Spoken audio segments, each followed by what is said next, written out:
Somos la iglesia del Nazareno, somos una iglesia evangélica, una iglesia que ama a Dios, que cree en el Padre, en el Hijo, en el Espíritu Santo, que también ama a la familia. Para nosotros la familia es primordial. La familia es lo más importante que tenemos. Antes que cualquier otra cosa en el mundo está la familia. Y es lo que queremos dejar en claro, es lo que queremos rescatar, porque vemos que cada vez la sociedad va quitándole peso, importancia a la familia que Dios instituyó, ¿cierto? Con las leyes que están legislando, los acuerdos y pactos que están tomando las autoridades, pero nosotros en la iglesia nos mantenemos firmes en que Dios creó al hombre y la mujer para formar una familia, una unión íntima, una unión perfecta, que la vemos en los matrimonios. Y yo quiero hablar un tema que a lo mejor es un poquito fuerte, pero no me juzgue hasta el final de la predicación, ¿ya? Quizá va a haber imágenes media fuertes aquí.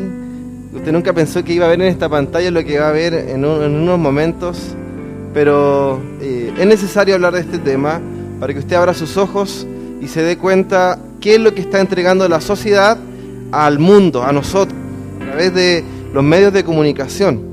Y le voy a pedir a la Camila que proyecte la imagen porque este es el título de la predicación. ¿Cómo se llama la predicación? El síndrome del papá fracasado. Fuerte, ¿cierto?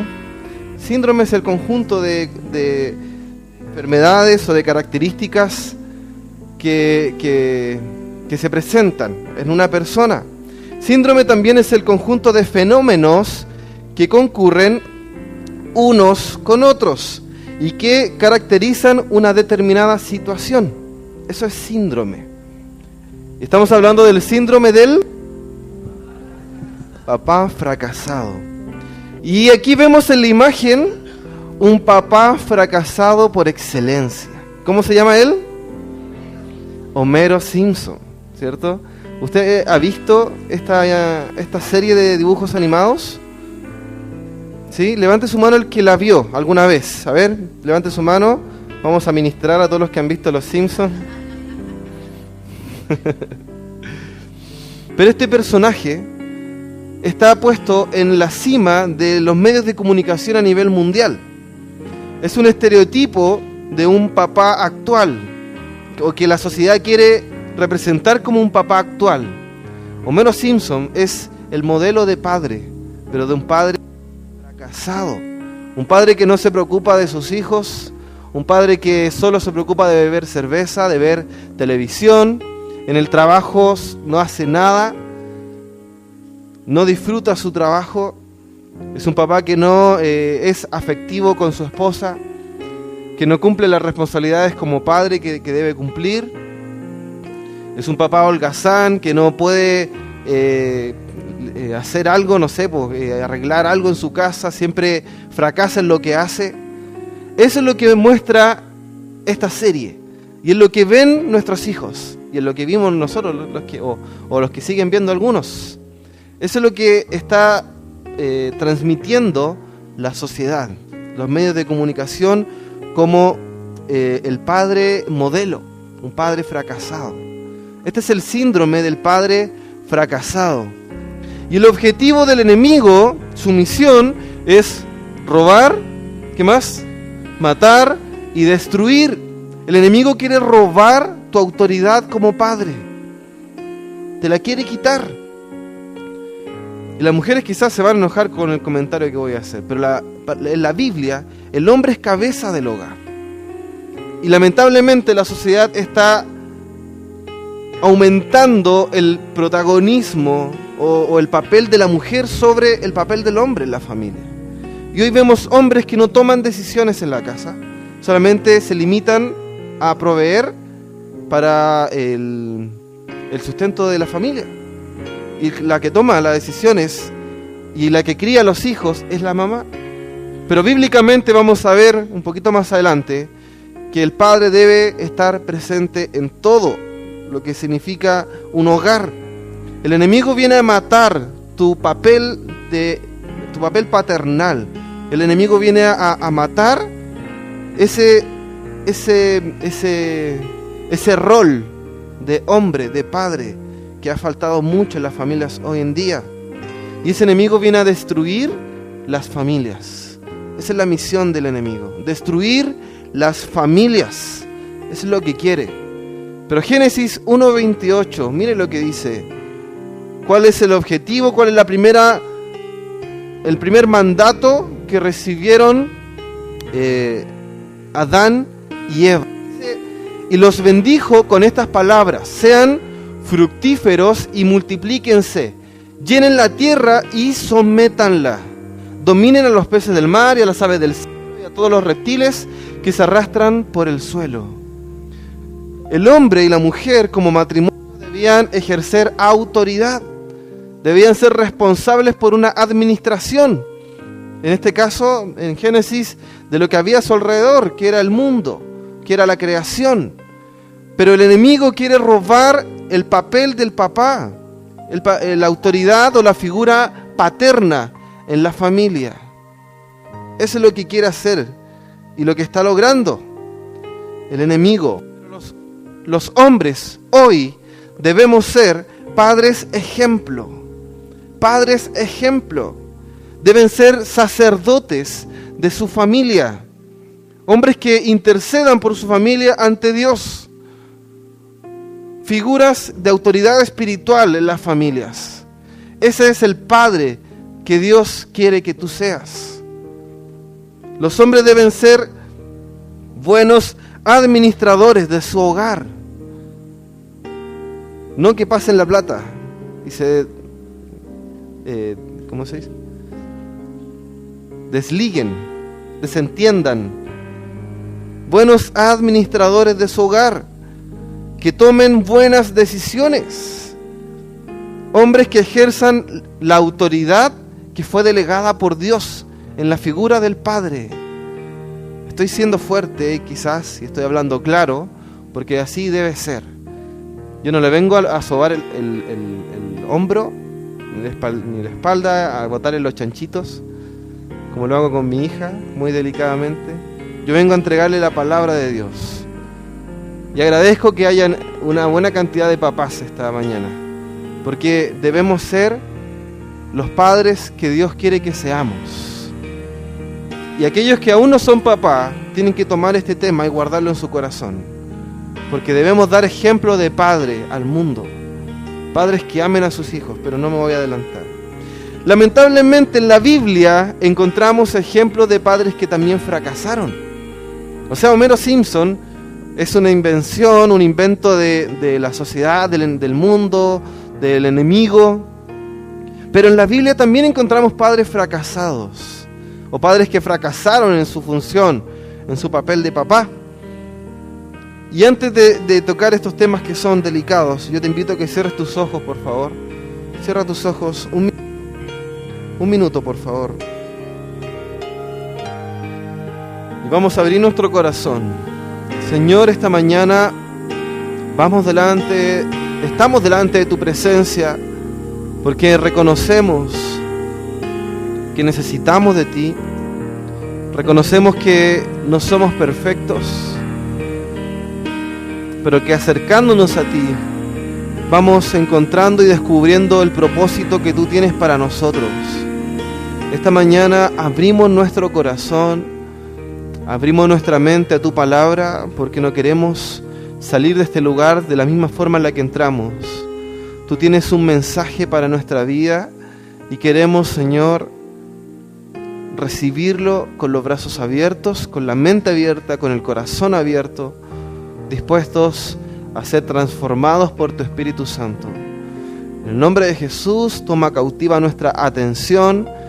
Te pido que quites toda distracción que pueda haber en este salón y que podamos, Señor, recibir el mensaje que tú tienes para nosotros. En el nombre de Jesús, amén. Amén. El síndrome del padre fracasado. En la Biblia encontramos ejemplos de papás que fracasaron.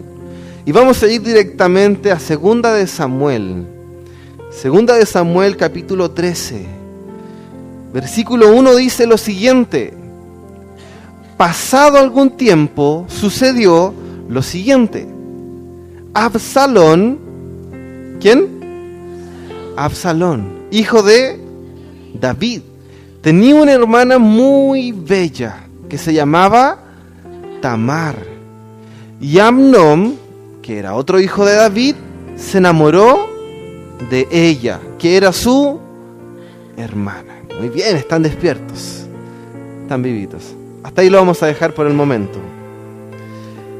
El capítulo 13 usted lo tiene que estudiar en su casa.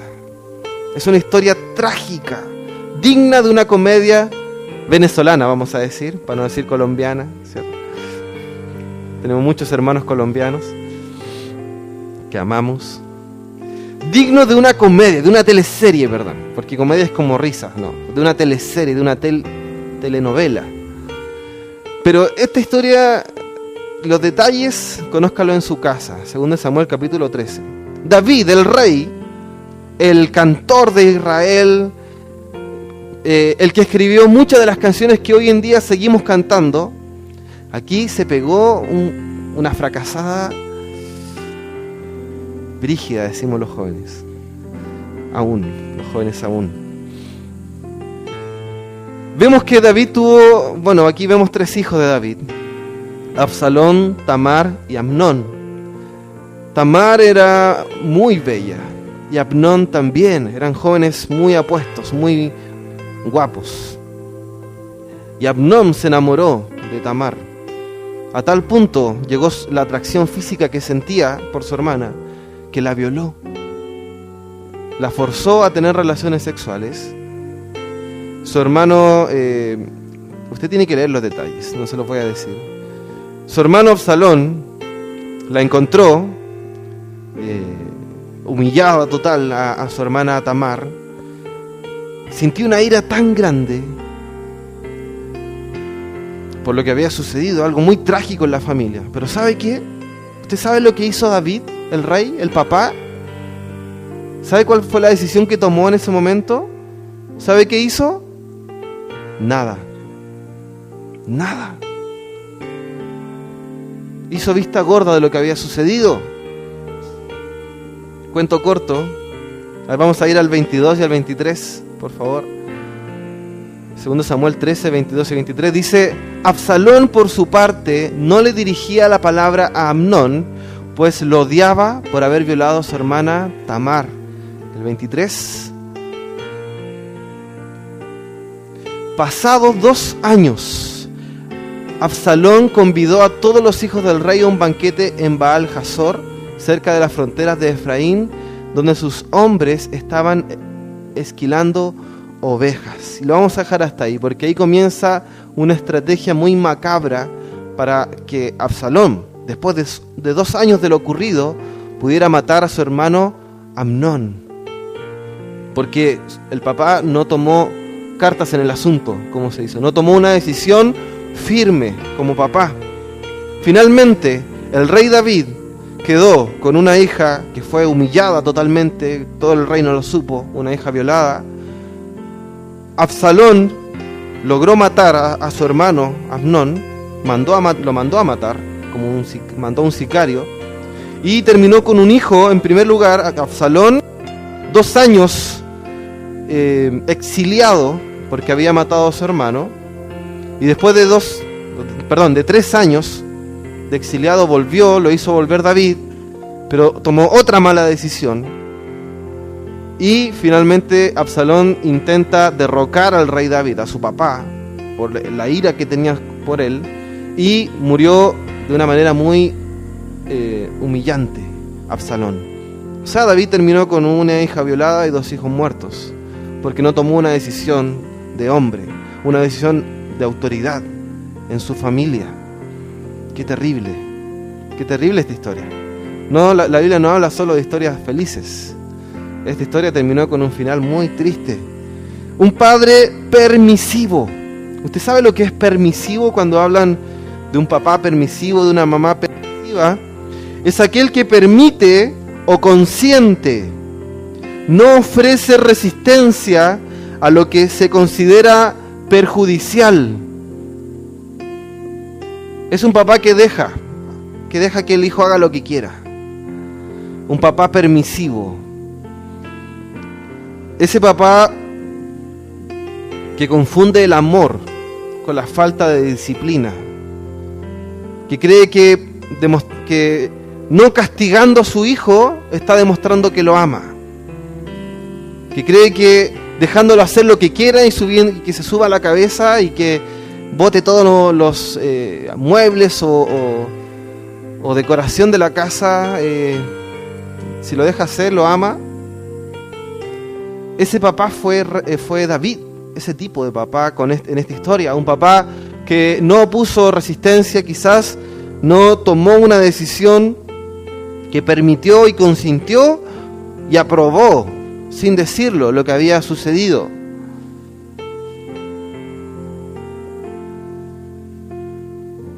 Otro ejemplo de un papá permisivo fue el sacerdote Aarón, ¿cierto? Este sacerdote tenía hijos que también servían en el templo. Miren lo que dice Levítico, capítulo 10, versículos 1 al 13.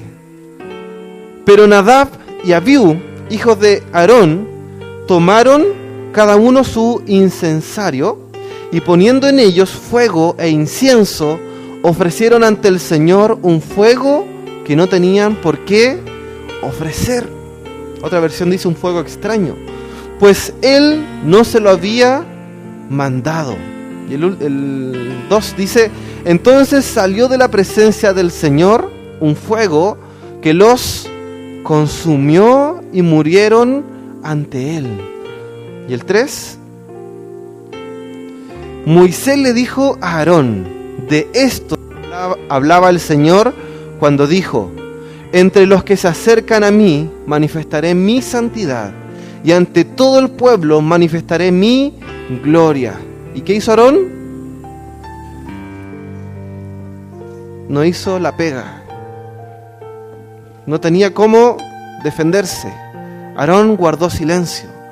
Aarón no instruyó a sus hijos con disciplina y los dejaba trabajar y los dejaba servir a Dios en lugares donde debía haber santidad. Y ofrecieron un sacrificio extraño, un sacrificio en ese lugar que no debían ofrecer, un servicio a Dios en la forma inadecuada. Ojo papás, ahí sí. Ojo papás. ¿Cómo estamos preparando a nuestros hijos para que se presenten delante de Dios? Quizás ya no hay una muerte física, pero sí puede haber una muerte espiritual. Como tú educas a tus hijos en los caminos de Dios, es como ellos van a responder a Dios en su futuro. Papás y mamás también, porque aquí hay mamás que ocupan los dos roles en la casa, el de papá y el de mamá. Y esta palabra también es para ustedes. ¿Cómo estamos preparando a nuestros hijos para que sirvan a Dios en el futuro? También hay un ejemplo de un padre irresponsable. Y aquí también es fuerte este ejemplo, pero el Señor me lo entregó y lo tengo que compartir. Génesis 9, esto ya lo hablé en el Día de la Mamá, parte de esta historia. Un día Noé bebió vino y ¿qué hizo? Se embriagó. Para ponerlo en contexto, esto ocurrió después de que el arca terminó su viaje, se fue el agua, ¿cierto? Dejó de llover, se filtró el agua y ofrecieron el sacrificio, apareció el arco iris. Noé, el versículo anterior dice que se puso a cultivar uvas y con las uvas se le ocurrió, podría ser un vinito. Bebió vino, un poquito para atrás. Ahí dice, bueno, Noé se dedicó a cultivar la tierra y plantó una viña. El siguiente dice, un día bebió vino y tomó la mala decisión de embriagarse, quedándose más encima desnudo dentro de su carpa. Se le apagó la tele totalmente. 23 dice, Cam, el padre de... El 22. Cam, el padre de Canaán, vio a su padre desnudo y fue a contárselo a sus hermanos que estaban afuera. Siguiente. Entonces Sem y Jafet tomaron un manto, los otros hijos de Noé, y se lo echaron sobre los hombros. Ellos se lo pusieron en los hombros cada uno, caminando hacia atrás, cubrieron la desnudez de su padre. Como miraban en dirección opuesta, no lo vieron desnudo. 24. Cuando Noé despertó de su borrachera y se enteró de lo que su hijo menor, que fue Cam, le había hecho, miren la consecuencia de la historia. Declaró: maldito sea Canaán, el más bajo de sus esclavos. A consecuencia del error que cometió Noé, que fue emborracharse, Cam tomó una mala decisión, estamos claros. Vio la desnudez de su papá y más encima lo contó con sus hermanos. Y finalmente, Noé maldice a su hijo Cam. Noé lo maldijo. El ejemplo de un padre que no mira las consecuencias de sus hechos, de sus actos. Satisface su deseo egoísta de emborracharse. Total, me emborracho y ¿qué pasa? No afecta a nadie, creyó Noé. Pero no pensó en el efecto que esa decisión iba a tener sobre sus hijos, y especialmente sobre Cam. Y la maldición en ese tiempo era heavy. Si el papá maldecía al hijo, ya no tenía salvación. Otro ejemplo de un padre irresponsable fue Acán, que también yo lo uso a veces en predicaciones. Acán. Vamos a ir a Josué, capítulo 7, versículo 1. Dice lo siguiente: sin embargo, los israelitas desobedecieron al Señor, conservando lo que Él había decidido que fuera destinado a la destrucción. Pues Acán, hijo de Carmí, nieto de Sabdí y bisnieto de Sera, guardó para sí parte de ¿qué cosa? Del botín que Dios había destinado al exterminio. Este hombre de la tribu de Judá, ¿qué hizo? Provocó la ira del Señor contra él, contra su familia solamente, contra todos los israelitas. La ira del Señor hacia todo el pueblo. Acán fue a la guerra y se quedó con parte del botín, que no era un zapato, sino que era parte del tesoro que podrían traerse. Dios dijo que no tenían que traerse nada, pero él lo guardó. Miren lo que dice el versículo 24 y 25. ¿Cuál fue la consecuencia? Y Josué y todos los israelitas tomaron a Acán, bisnieto de Sera, y lo llevaron al valle de Acor, junto con la plata, el manto y el oro, que era el botín que se había quedado para él. También llevaron a sus hijos, a sus hijas, el ganado, su casa y todas sus posesiones. Cuando llegaron al valle de Acor, dice el versículo 25, Josué exclamó: ¿por qué has traído esta desgracia sobre nosotros? Que el Señor haga caer sobre ti esa misma desgracia. Entonces todos los israelitas apedrearon a Acán y a los suyos y los quemaron por la mala decisión que tomó un papá: desobedecer la orden de Dios, no quedarse con el botín del pueblo al que habían derrotado. No solamente murió él, murieron sus hijos, sus hijas el ganado y todas las posesiones que tenía. Y una problemática muy fuerte en nuestra sociedad es un padre ausente. Pero hay dos tipos de padre ausente. El papá ausente que nunca apareció, que no está físicamente en la casa. Pero también está el padre que, estando presente en la casa, está ausente de sus responsabilidades, está ausente de su autoridad, está ausente del afecto que debe entregar a sus hijos, está ausente de la dirección, la instrucción que como autoridad paternal debemos entregar a nuestros hijos. Y no encontré un ejemplo clarito de un padre ausente, pero sí encontré versículos que hablan de un papá ausente.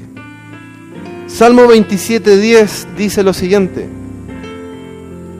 aunque mi padre y mi madre me abandonen, ¿qué dice? El Señor me recibirá en sus brazos. Esta es una promesa para usted. Aunque mi padre y mi madre me abandonan, dijo el salmista, el Señor me recibirá en sus brazos. En sus brazos. Ahí está nuestra esperanza. El Señor está presente. 1 Timoteo 5:8 dice lo siguiente: el que no provee para los suyos y sobre todo para los de su propia casa ha negado la fe y es peor que un incrédulo. Otra versión dice: es peor que alguien que no cree, que no cree en Dios. Y aquí yo tomo la provisión no solamente como dinero, sino como todo lo que tiene que entregar un papá en la casa. Porque el dinero es algo físico, que por la culpa de Adán y Eva tenemos que hacer, ¿cierto? Trabajar, sudar y mantener.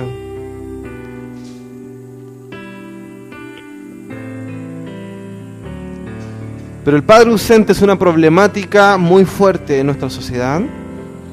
Es algo normal ya. Yo trabajo en el Poder Judicial.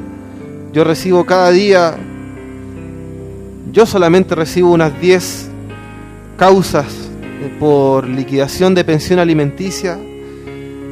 Veo resoluciones de tribunales que dicen que el papá debe 5 millones en pensión alimenticia, 500.000 pesos. Y detrás de ese monto hay una familia que no recibe ese monto. Yo veo eso y yo tengo más de 100 compañeros que también reciben la misma cantidad o algunos más. Solamente la región metropolitana. Entonces vemos cómo el enemigo está logrando su misión, su objetivo. Pero ¿saben qué? Hay esperanza. Gracias, hermana Emma. La hermana Emma lo cree. Hay esperanza. Papás que nos encontramos presentes, hay esperanza. Nosotros creemos en los nuevos comienzos. Si tú sentiste que cuando daba algunas características te estaba describiendo, puede ser. No somos perfectos. No existe el papá perfecto. No lo existe. Ni siquiera yo.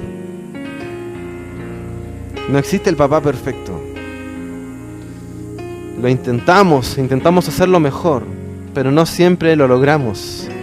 Nadie nació, ¿cierto?, sabiendo ser papá.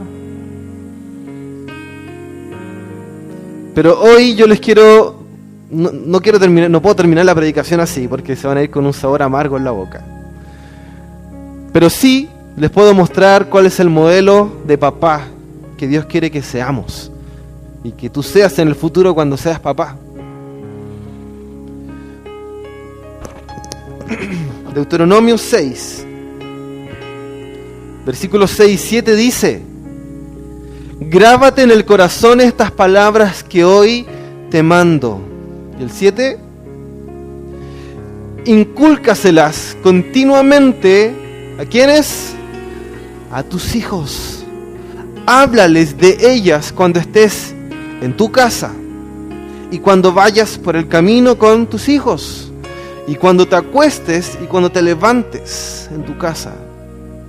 Aquí estamos viendo el primer principio de un papá en el modelo de Dios. Es un papá que comparte tiempo con su familia. Un papá que comparte tiempo en la casa, en el camino, cuando se levanta, cuando se acuesta. Qué rico despertar con tus hijos en la mañana, un día sábado, por ejemplo, o un día feriado en las vacaciones. O qué rico es ir a la plaza o jugar en el sofá con tu hijo. El Dante le encanta el Arca de Noé y tiene hartos animales. Y estos días ahí dice, papá, ven, juguemos, y me llama. Y jugamos al Arca de Noé y cantamos con los animalitos. Me encanta pasar tiempo con él. Y espero que lo siga haciendo. Recién tiene 2 años y medio. 2 años 8 meses. Pero no quiero que sea este tiempo, sino que yo quiero disfrutarlo toda su vida, o toda mi vida. Pasar tiempo con la familia. No todo es trabajo. No, la pega no puede ocupar todo tu tiempo. Lo mejor que le puedes entregar a tus hijos es tiempo de calidad. Pasar tiempo con tus hijos. Mudar a tus hijos desde pequeñitos. Yo sé que eso antes no se hacía. Ahora estamos obligados. En la mañana recibí el primer regalo a mi hija Julieta con un pastel. Tempranito tuve que mudarla. Y Julieta me ama tanto que cuando la terminé me entregó otro pastel. Por eso llegué tarde. Estaba lista, pero tuve que volver a mudarla. Pasar tiempo con la familia, compartir con ellos. Otro principio, buena comunicación con tus hijos. Santiago 1:19. Santiago 1:19. Mis queridos hermanos, tengan presente esto. Todos deben estar listos para escuchar y ser lentos para hablar y para enojarse. Tener una buena comunicación con tus hijos.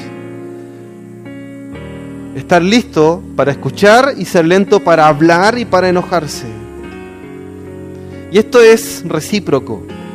A veces nuestros hijos o nuestros papás solamente necesitan que escuchemos. No solamente hablar y hablar y hablar, escuchar lo que quieren o lo que necesitan decir. Una buena comunicación con sus hijos. No solamente a través del WhatsApp. No te conformes con poner un lindo estado en Facebook. Es mejor que se lo digas a la cara o por teléfono, si no está cerca. Tercer principio, Proverbios 25:11 dice... Proverbios 25:11. Como naranjas de oro con incrustaciones de plata son las palabras dichas a tiempo. Y el capítulo 3, versículos 11 y 12, dice: Hijo mío, no desprecies la disciplina del Señor, ni te ofendas por sus reprensiones. ¿Por qué? El 12. El Señor disciplina a los que ama, como corrige un padre a su hijo querido. Papitos, disciplinen, pero con amor y con elogios. La disciplina no significa castigo duro, ni siquiera significan golpes, aunque en algunos casos, con una correa en mano, es bueno o es necesario. Pero la disciplina es guiar a tu hijo en el camino con amor, enseñándole con tu ejemplo, con elogios, no solamente retando, sino que también enseñando. Eso es disciplina con amor. Cuarto principio, son 30, no se preocupe, no, son 5. Cuarto principio, Ama y respeta a tu esposa. Es otro gran regalo que tú puedes hacer como papá. Ama y respeta a tu esposa. Delante de Él, pero también en lo íntimo, cuando Él no está. Efesios 5, 25 dice: esposos, amen a sus esposas, así como Cristo amó a la iglesia y se entregó por ella. Y el 33 dice: en todo caso, cada uno de ustedes ame también a su esposa como a sí mismo, y que la esposa respete a su esposo. Amor y respeto. Una mezcla perfecta en el matrimonio. Amemos a nuestras esposas frente a nuestros hijos. Respetémoslas. Un buen abrazo frente a ellos. Y véale la carita que pone si tiene hijos pequeños. Los adolescentes no les gusta ver esas escenas, pero es bueno que la vean. Cuando el esposo abraza a su esposa, cuando la besa, cuando le hace un cariño en el rostro, cuando le pone su mano en el pelo, pero no para tirárselo, sino que para peinarla, cuando anda muy chascona. Quinto principio y último: demuestren con ejemplo su amor hacia Dios. Su amor hacia Dios. Deuteronomio 6:5 dice: ama al Señor tu Dios con todo tu corazón y con toda tu alma y con todas tus fuerzas. Y después lo que sigue a continuación es lo que leímos al principio del modelo de papá, que dice: y todo lo que te enseñé, entrégaselos a tus hijos. Pero primero está el ejemplo. Ama al Señor tu Dios con todo. Ama a Dios y dale ese ejemplo a tus hijos. De una amor a Dios. Es la mejor forma de guiar a tus hijos por el camino del Evangelio. Amar a Dios con tu forma de ser, siendo honesto, respetando a la gente. Cuando tú manejas tu vehículo y tu hijo está mirando. Cuando tú estás viendo televisión o estás conversando con tu esposa. Ama a Dios. Es el mejor ejemplo que le puedes dar a tu hijo. Para finalizar, aquí pueden haber dos tipos de personas. Aquella persona que ha sufrido el síndrome del papá fracasado como hijo o como pareja del papá. Pero también está el papá, que quizás ha tomado malas decisiones. Todos tomamos malas decisiones. Pero en este Día del Padre, te quiero decir que hay esperanza. Dios dice que en su palabra que Él hace nuevas todas las cosas. Tenemos al Dios de los nuevos comienzos, al Dios de lo imposible. Aún podemos ser el papá que nuestros hijos merecen o que necesitan. Quizás no lo merecen tanto, pero sí lo necesitan. Y esta mañana también Dios te viene a decir que si tú has sufrido el síndrome del papá ausente o el papá fracasado o el papá irresponsable, Él quiere decirte que Él es el Padre que no falla, el papá fiel, que nunca te ha abandonado, el Padre que te abraza esta mañana, el Padre que te dice: tú eres mi hijo amado, te amé tanto y te sigo amando tanto que envié a mi único hijo a dar la vida por ti.